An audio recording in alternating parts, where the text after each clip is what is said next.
Tudo bom, pessoal? Como vocês estão? Que honra poder estar com vocês nessa noite.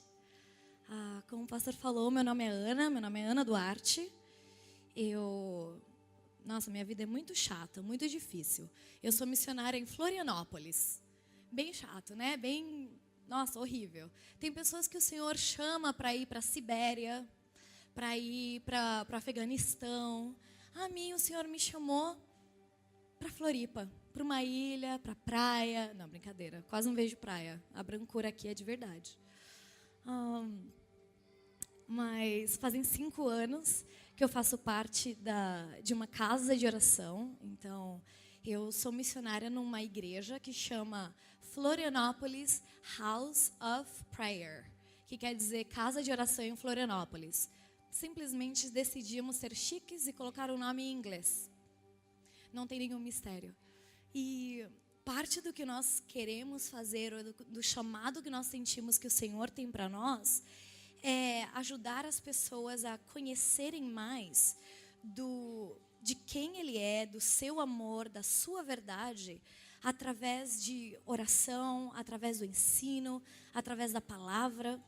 Então, eu realmente creio que o Senhor tem algo preparado para nós nessa noite, amém?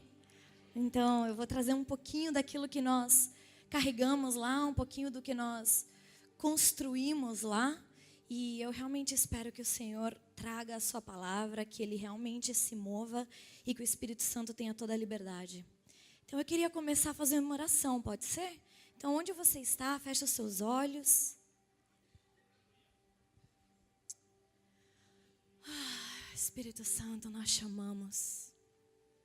Espírito Santo, nós chamamos. Espírito Santo, Tu és bom, Tu és digno, não há ninguém como Tu. Espírito Santo, Tu és bom. Nós queremos dizer que amamos a Tua presença, que amamos quem Tu és. Nós queremos dizer que declaramos que não há outro como Tu. Queremos dizer que Tu és o único digno da nossa adoração. Queremos dizer que louvado seja o Teu nome, que nós centramos os nossos olhos em Ti nessa noite, que nós colocamos nossos olhares para o alto, de onde vem o nosso socorro. Nós queremos dizer que é em Ti que colocamos toda a nossa confiança. É a Ti que olhamos e não a homens. Que a certeza da nossa salvação, que a certeza do nosso futuro vem da Tua palavra, vem da Tua boca, e nós confiamos apenas em Ti. Em Ti nós esperamos, Pai.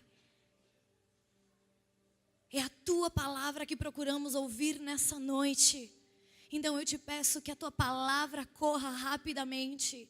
Eu te peço que a Tua verdade seja estabelecida em nossos corações. Nós abrimos nossa mente, nós abrimos os nossos corações e dizemos sim à Tua palavra e à Tua voz. Em nome de Jesus. Amém. Amém? Eu sou de uma casa de oração, né? Então eu não tenho como não orar. E talvez eu fale um pouquinho mais de oração com vocês, tá bom? Então vocês vão ter que me desculpar. Porque lá na nossa igreja, nós vivemos, respiramos, nos movemos em meio à oração. Porque qual que é o que nós sentimos que o Senhor tem nos chamado? A palavra diz que a igreja do Senhor será conhecida como a sua casa de oração. Então, uma das metas que o Senhor tem para a sua igreja, como I maiúscula, é que nós nos tornemos em um povo que ora.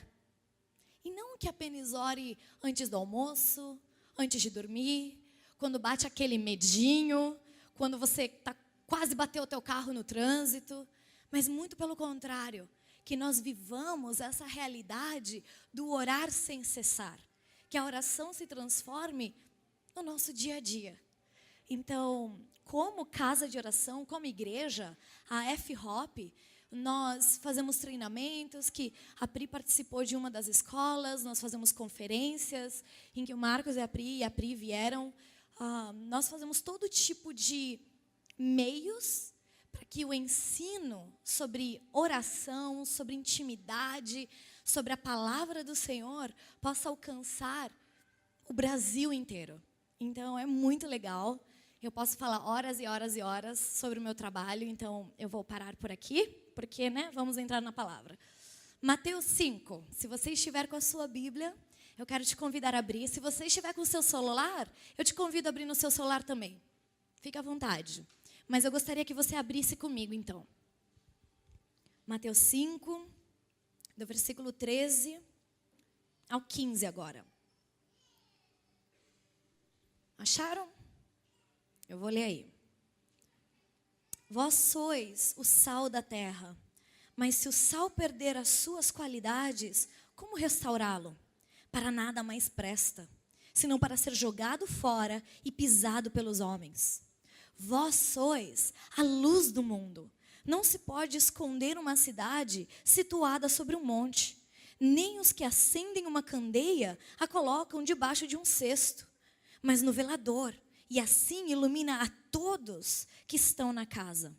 Assim resplandeça a vossa luz diante dos homens, para que vejam as vossas boas obras e glorifiquem vosso Pai que está no céu. Eu amo o Sermão da Montanha. Eu acho que são 3 capítulos, Mateus 5, 6 e 7. E são alguns dos capítulos mais incríveis, cheios de riqueza e de ensino condensado que Jesus deixou para nós. Então, a Bíblia tem poucos sermões que Jesus pregou, poucas palavras e ensinos que ele deixou de fato, mas um deles é o Sermão da Montanha. E o Espírito Santo achou necessário, achou importante que nós conhecêssemos, que entendêssemos esse sermão para o resto da vida. E ele fez com que isso estivesse na Bíblia. Tem tantas outras coisas que Jesus ensinou que nós não sabemos e não conhecemos porque não foi escrito. Mas o Sermão do Monte é algo que nós temos acesso. Então, se você quiser, acho que é uma prática muito legal você sempre ler o Sermão da Montanha todo mês, ou sabe assim, quando você fica meio, não sei o que ler, não sei para onde ir. Cara, Mateus 5, 6 e 7, não tem erro, tá? Fica a dica. E então nós entramos nesse ensino que Jesus estava dando a uma multidão.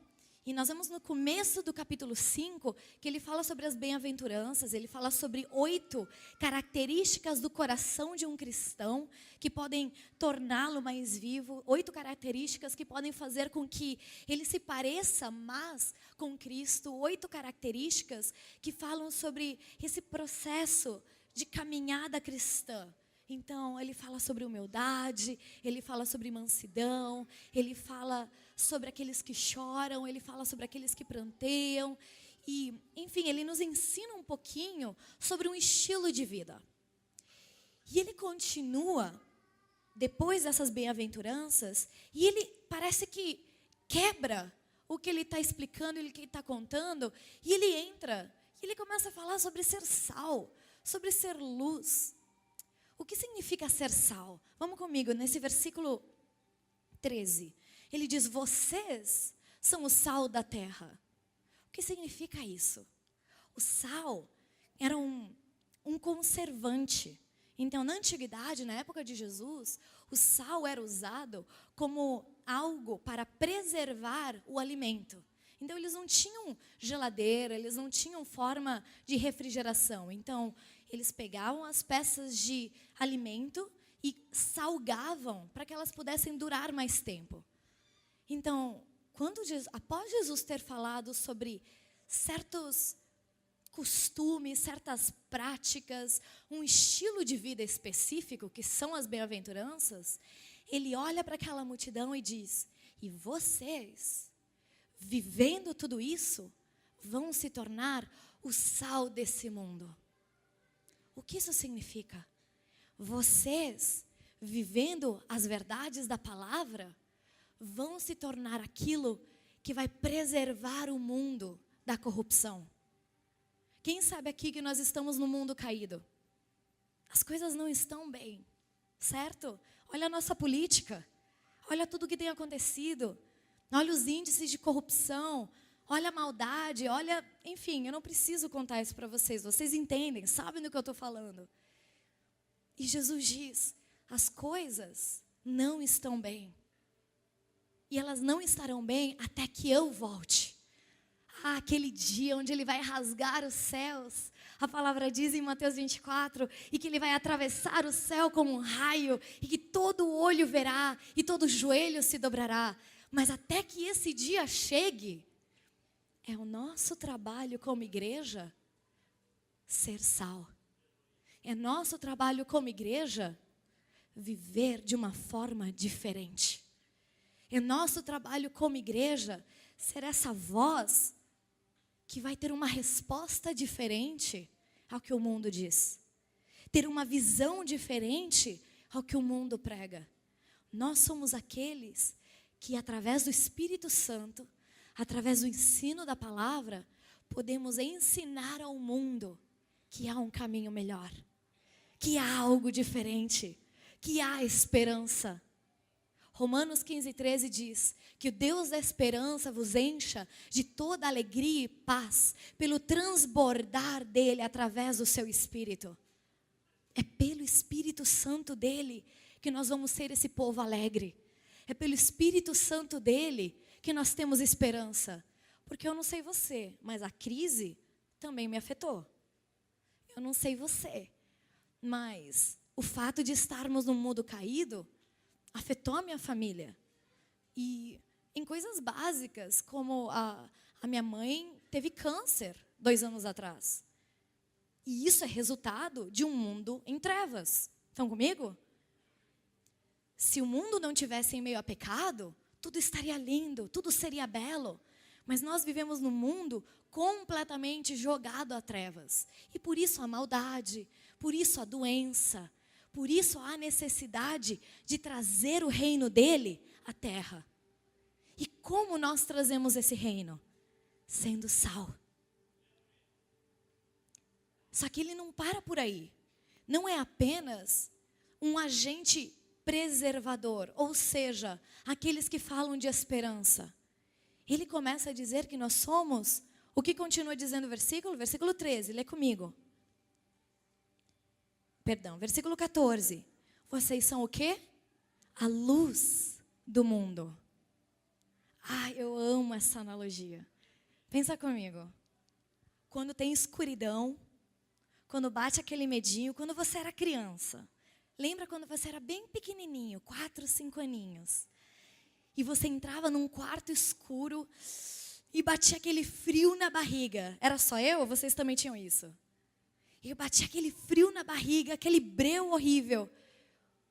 Qual era a única coisa que solucionava isso? Bom, para mim era chamar meu pai, no caso. Eu falava, pai, socorro, eu não estou vendo nada. Aí o que ele fazia?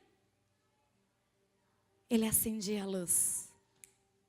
E em 1 segundo, tudo mudava. Sabe quem que é a luz desse mundo? Você. O fato de que você vive, o fato de que você está inserido na família onde você nasceu, no emprego onde você trabalha, no bairro onde você mora, significa que você traz esperança para esse lugar. Você traz luz em meio às trevas em que todos eles vivem. Mas você olha e fala, mas Ana, cara, as coisas não estão tão bem assim, não. Ana, eu não tenho tanta certeza disso, não, mas como assim ser luz? A luz é aquilo que nos dá direção. Quando nós enxergamos onde nós estamos, nós entendemos aonde ir. E é isso o que nós, como cristãos, fazemos nesse mundo. Talvez você seja o único convertido da sua família. Qual que é, então, o seu papel como luz? Falar para eles, vem para a igreja, vem para a igreja, vem para a igreja, vem para a igreja. Também. Mas é falar de amor. É falar de esperança. É mostrar que existe um caminho mais alto. É mostrar que existe uma forma diferente a viver a vida. Como? Vivendo. Lembra que no comecinho eu falei que no início de Mateus 5, ele fala sobre as bem-aventuranças? Esse é o nosso desafio como cristãos. Viver aquelas bem-aventuranças. Viver aqueles 8 passos práticos que falam do que é essa vida de reino. E então ser essa luz que vai mostrar o que é um povo que chora com aqueles que choram.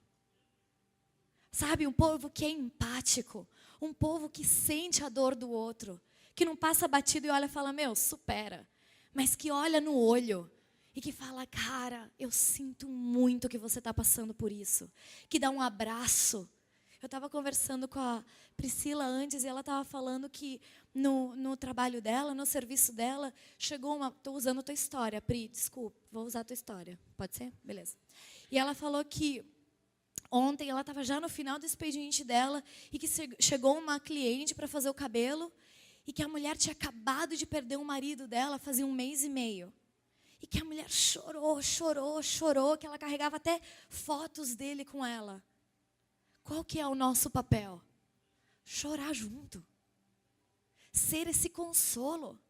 Dar aquele abraço amigo e falar, eu sinto muito. Sabe, às vezes nós achamos que nós temos que ser super-heróis cristãos. Que para viver o que a Bíblia fala, nós precisamos ser alguém diferente do que já somos. E eu não estou falando de pecado, beleza? Porque sim, de fato nós temos que deixar de lado tudo aquilo que desagrada o Senhor. De fato nós devemos deixar de lado tudo aquilo que entristece o coração dele. Pecado é pecado, ok? E nós precisamos a ajuda do Espírito Santo para deixar isso de lado.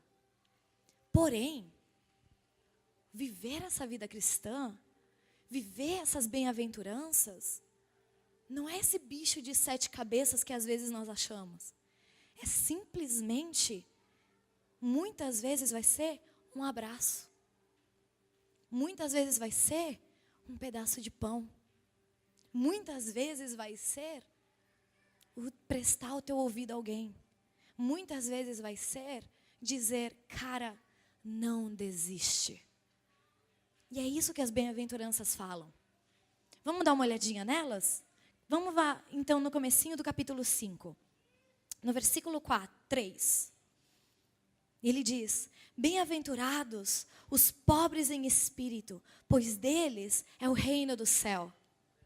Quando diz pobreza de espírito, isso não está falando de alguém que não se conhece, mas está falando de alguém que entende que precisa de Deus. Então, eu sou pobre de espírito porque eu entendo que eu não tenho todas as ferramentas para viver a vida, que eu preciso de Deus, que não tem como eu me livrar do meu pecado, que eu preciso de um Salvador. Eu precisei de alguém que pagasse o salário do pecado, que era a morte. Que eu precisei de um Deus que enviasse o seu Filho, que morresse por mim. É isso que pobreza de espírito significa. Então, todos os dias, ele diz, bem-aventurado, que quer dizer feliz. Feliz aquele que entende que precisa de Jesus. O fato de vocês estarem aqui, nesse culto hoje, me diz que isso já é uma realidade na tua vida. Você sabe que é só por Ele. Você sabe que foi Ele e por isso você entregou a tua vida a Ele. Como ele continua falando? Versículo 4. Bem-aventurados os que choram, pois serão consolados. Quando fala desse choro, desse pranto, ele se refere àquela dor por entender que há mais. Essa dor, sabe quando você está lendo a palavra, ou quando você está naquele momento com o Senhor, e que, meu Deus, você entende, Deus tem tanto, o Senhor é tão grande. Nós estávamos cantando antes, esse ousado amor, e você olha para esse ousado amor e você fala, mas Pai, esse amor é tão grande, esse amor é tão lindo, eu não entendo esse amor. E isso gera no nosso interior lágrimas, isso gera uma dor em nós. Eu não entendo nada. Eu não conheço nada. Então ele diz, bem-aventurados os que choram, pois serão consolados. Feliz é você que entende as tuas limitações. Feliz é você ao saber que o teu Deus é tão grande e você é tão pequeno. Sabe por quê? Ele vai vir com mais dele sobre a tua vida. Ele vai vir com encontros e mais encontros para consolar o teu coração, para te ensinar, para expandir o teu entendimento sobre quem Ele é. Sabe por quê? Porque Ele te ama. E um bom pai ensina. Um bom pai cuida. Um bom pai instrui. Vamos continuar. Versículo 5. Bem-aventurados os mansos, pois herdarão a terra. Quando ele fala de mansidão, ele não está falando de uma pessoa quietinha. Senão já era. Eu sou uma pessoa extremamente extrovertida, gente. Barulhenta, esparafatosa, nem entrei, já derrubei meu iPad, né? Graças a Deus a gente está em família, né? Então vocês não se importam, né? Obrigada. Mas ele diz, bem-aventurados os mansos. Cara, se é para eu ser mansa, já era. Eu não sou quietinha, eu não sou aquela pessoa que senta, toda bonitinha, e sabe se comportar em modos. Minha mãe tentou, mas não deu muito certo. Mas não é disso que isso fala. Isso fala de um caráter interior, onde eu olho para aqueles que estão ao meu redor e eu penso, o que eu posso fazer para ajudá-los? Porque precisa de muita mansidão, precisa de muita humildade, olhar para o outro e dizer, quer saber? Eu estou com uma grana guardada, eu vou abençoar a vida daquele irmão. Quer saber? Eu fiz aquele curso incrível, eu tenho todo esse conhecimento nessa área, e eu estou vendo que aquela pessoa precisa de alguém que ajude ele lá. Quer saber? Eu vou fazer de graça, eu vou ajudá-lo. Ou talvez você tenha uma casa linda. E você fala, quer saber? Não vai ser só para minha família. Eu vou convidar alguém. E você faz aquele almoço gostoso de domingo. E você não convida apenas aqueles que são do teu sangue, aqueles que são teus. Mas você olha e você fala, quer saber? Eu vou pegar aquilo que eu tenho nas minhas mãos e vou servir o meu irmão. Vou servir ao meu próximo. E isso é mansidão. Não se trata de ser quietinho, mas de servir com o que eu tenho. Porque isso é humildade. Pensa em Jesus. Filipenses 2 diz que ele não pensou ou se apegou ao fato de ser Deus, mas esvaziou-se de si mesmo e tomou forma de homem. Jesus, ele não olhou para o fato dele ser Deus Todo-Poderoso, dele estar assentado à destra do Pai, dele ter milhares de anjos a seu comando, como algo que ele devesse segurar. E ele disse, quer saber? Eu amo eles. E eu vou pegar tudo isso e eu vou deixar de lado. Sabe por quê? Porque eu quero eles perto de mim. E isso é mansidão. Ele se esvaziou de si para amar ao próximo. Então é disso que está falando esse versículo. E aí ele continua. Bem-aventurados os que têm fome e sede de justiça, pois serão saciados. E tem algumas versões que falam, eles ficarão fartos. Nunca mais vão conhecer fome. O que é fome e sede de justiça? Sabe quando você olha e você vê que as coisas não estão bem? Sabe quando você vê aquela cena na rua de alguém sendo maltratado ou alguém atravessando, passando na tua frente e você fica bravo? Eu não estou falando para você ficar bravo com todo mundo, tá? Mas o que eu estou dizendo é, tem uma ira santa, tem um desconforto santo quando há injustiça. Sabe quando você vê aquela cena daquelas crianças morrendo de fome na África e você fica com vontade de chorar e você não sabe o que fazer? Isso é fome e sede por justiça. Porque existe algo no nosso interior que fala de um reino que é perfeito, que fala de uma ordem das coisas que é diferente à ordem que nós vivemos nos dias de hoje. Então você, quando se converteu, você se tornou cidadão de um novo reino. Você tem uma nova cidadania. E esse reino é um reino onde não há dor, onde não há pobreza, onde não há choro, onde não há lágrima, onde não há enfermidade, onde não há injustiça. E você, no teu interior, o teu espírito entende isso. Então, quando nós nos deparamos com injustiça, algo se mexe dentro de nós. Há uma revolta. E isso se chama fome e sede por justiça. Quem aqui vive isso? Levanta a mão rapidinho para eu ver. Você está vivendo bem-aventurança. Opa! Peraí, nós só falamos de 4. Quantos de vocês já se identificaram com muitas delas? Eu sei que eu já. Então, peraí.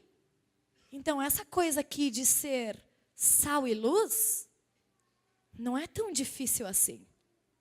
Eu já estou sentindo, eu já estou vivendo, eu já possuo essas bem-aventuranças. Talvez você simplesmente não sabia. Então, hoje eu estou aqui para te dizer que o Espírito Santo tem trabalhado em você essas verdades. O Espírito Santo tem te capacitado para que você seja luz. Poxa, Ana, mas... Cara, mas... Tá, mas é fácil para você ser luz, né, Ana? Porque você prega, né? Você tem um microfone, você viaja, você conhece pessoas. Então, é fácil para você falar, seja luz, porque você tem uma plataforma. Posso te dizer algo? Daqui uma semana, vocês nem vão lembrar dessa pregação. E tudo bem. Porque não são as minhas palavras que vão mudar ou que vão ter um efeito. É o Espírito Santo. E sabe o que acontece? No nosso dia a dia, nós carregamos o Espírito Santo em nós, certo? A palavra diz que ele habita no nosso interior. Então, Espírito Santo de nós, em nós, então ele vem conosco para onde você for. Se você for para a faculdade, Espírito Santo vai contigo. Quando você vai para o serviço, Espírito Santo vai contigo. Enquanto você está na sua casa, Espírito Santo está lá. E é Ele quem faz a transformação. É Ele quem faz com que você brilhe. Você não precisa de um microfone. Você simplesmente precisa do Espírito Santo. E sabe o quê? Você já tem Ele. Ele já está contigo. Agora eu quero te fazer uma pergunta. Quem você acha que é maior no reino dos céus? Aquela senhorinha perdida no meio do Amazonas. Ela é ribeirinha e a cidade, nem cidade, o vilarejo dela somente pode se chegar pegando barco e uns 15 dias de barco até chegar naquele vilarejo. E aquela senhorinha, ela teve 2 filhos. E os filhos dela tiveram 5 filhos. Então ela tem 5 netos. E aquela senhorinha, o púlpito dela, a plataforma dela, são aqueles 5 netos.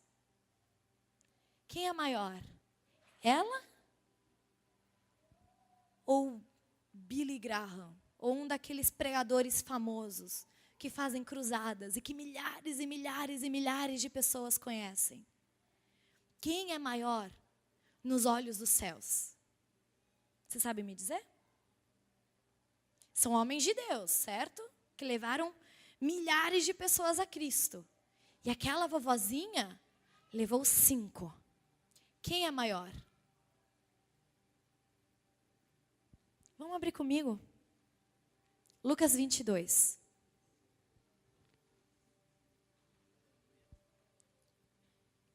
Lucas 22, versículo 24.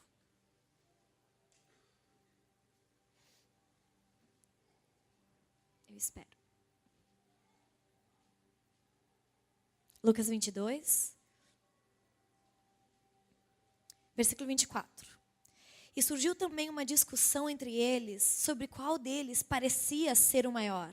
E Jesus lhes disse: os reis dominam sobre as nações, e os que exercem autoridade sobre elas são chamados de benfeitores. Ou seja, aqui ele está falando, na nossa visão de mundo, o dono de uma empresa é o importante. A recepcionista não é. Certo? É isso que ele está falando. 26. Mas vós não sereis assim.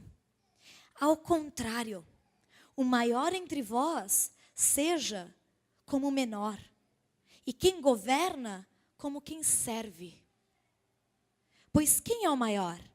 Quem está à mesa ou quem serve? Não é quem está à mesa? Então, as coisas normais do mundo, o que nos dizem? Quem é maior?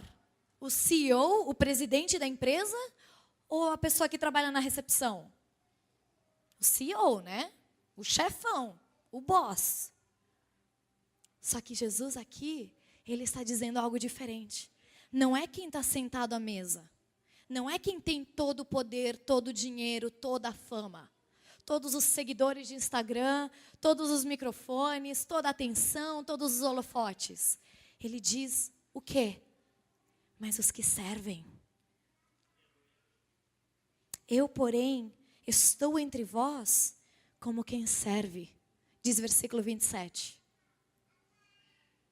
O Rei da Glória, o Filho de Deus, a fiel testemunha, aquele que se assenta em meio aos seres viventes, aquele a quem diante dele 24 anciões lançam suas coroas e declaram santo, santo, santo, sem cessar, desde a eternidade passada e para toda a eternidade. Esse mesmo Deus disse: eu sirvo. A minha liderança é servindo. O meu impacto é ao tornar o próximo grande. E é isso que ele tem convidado você e a mim. A viver uma vida diferente. Sabe aquela vovozinha ribeirinha com seus 5 netos? Sabe o que eu quero te dizer? Ela vai ser muito maior do que muito cara famoso crente que nós conhecemos. Sabe por quê? Porque ela serviu. Porque ela amou. Porque ela entregou tudo o que ela era pelo menor de todos. E é a isso que você e eu somos chamados. Vamos voltar para Mateus 5. Quando ele diz: sede sal da terra, luz do mundo, ele está fazendo um convite para que nós nos tornemos aqueles que servirão. Para que nós nos tornemos aqueles que vão fazer uma diferença no mundo. E sabe como que nós fazemos a diferença? Sendo diferentes. Não. Sabe como nós fazemos diferença? Vivendo Bíblia. Vivendo o quê? O reino nos céus, como se estivesse neste lugar. Sabe, quando Jesus, no seguinte capítulo dessa mesma pregação, no capítulo 6, Jesus ensina aos discípulos e à multidão a orar. E o que ele diz? Venha o teu reino, assim na terra como é nos céus. E como é o governo dos céus? O maior se tornou o menor. O rei se tornou o servo. E esse é o convite que ele faz a nós quando ele diz: sede, sal da terra e luz do mundo. É viver de uma forma totalmente diferente. É trazer uma noção para o mundo que ele não entende. O que nós ouvimos desde criança na escola, nas mídias, na faculdade, no trabalho? Você tem que ser melhor que todo mundo, você não pode deixar ninguém passar a perna em você, você não pode perder nenhuma oportunidade, você tem que ser rico, você tem que ser conhecido, você tem que ser linda, bonita, maravilhosa para as mulheres, para os homens, você tem que ser o mais forte, casar com uma mulher bonitona. É ou não é? É aqui, é o melhor, é o maior, é o incrível. Você tem que superar todo mundo. E se houvesse outra forma de viver que nos levasse para tudo isso sem ter que pisar em ninguém? E se o Senhor tivesse uma forma alternativa de vida? Eu não estou dizendo que é para você ser pobre, eu não estou dizendo que é para você parar de ir na academia, eu não estou dizendo que é para você não estudar. Mas e se nós nos tornarmos os melhores para servir? E se nós nos tornarmos a melhor versão de nós mesmos para falar de alguém que é muito maior do que nós? E se o fato de você ter dinheiro seja a bênção do Senhor e você poder falar e testemunhar da grandeza dele na tua vida? E se o fato de você ter uma família linda, estabelecida, bonita, saudável, seja uma forma para você compartilhar das bênçãos do Senhor na tua vida? E se prosperidade não fosse para você e fosse para o outro? É a isso que esse versículo está nos convidando.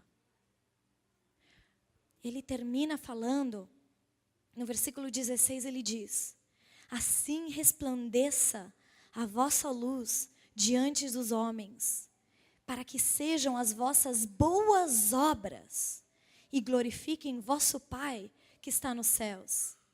Não se trata de ser famoso, não se trata de ser o melhor, maior, para que você seja alguém, mas para que você possa brilhar e falar de Cristo.